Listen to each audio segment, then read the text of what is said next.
Ngobrol santai. Kali ini saya akan menyampaikan hal yang sederhana saja, yaitu mengenai artikel ilmiah. Jadi ada beberapa mahasiswa yang bertanya mengenai apa sih sebenarnya artikel ilmiah begitu. Jadi konsep artikel ilmiah itu kan tulisan yang kemudian ditulis secara ilmiah. Ada dua jenis artikel ilmiah secara umum begitu. Yang pertama adalah artikel ilmiah hasil dari penelitian, dan yang kedua adalah artikel penelitian konseptual.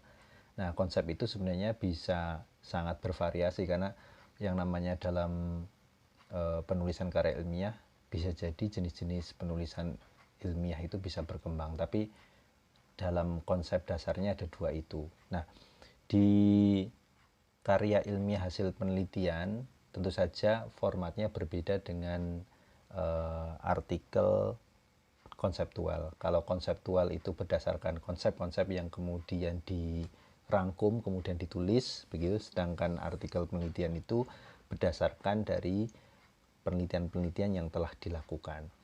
Mana yang lebih baik? Tentu saja tidak ada istilah baik dan tidak baik dalam konsep ini. Yang pasti masing-masing memiliki tujuan sendiri.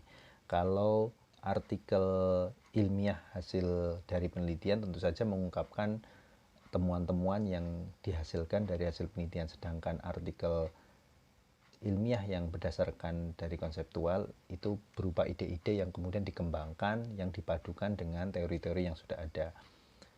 Saya punya beberapa pengalaman menulis artikel ilmiah berdasarkan hasil penelitian.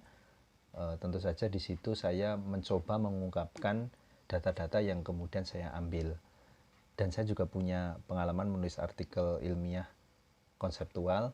Saya mencoba untuk mengungkapkan hal baru, gitu ya, hal baru yang kemudian saya anggap itu adalah bagian dari temuan-temuan karya ilmiah lain, kemudian saya padukan.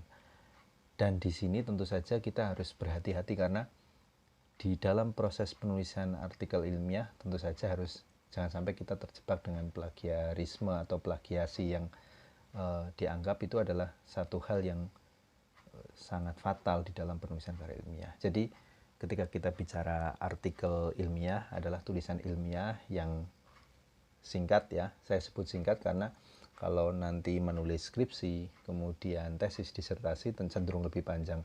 Tapi kalau artikel ilmiah itu lebih singkat.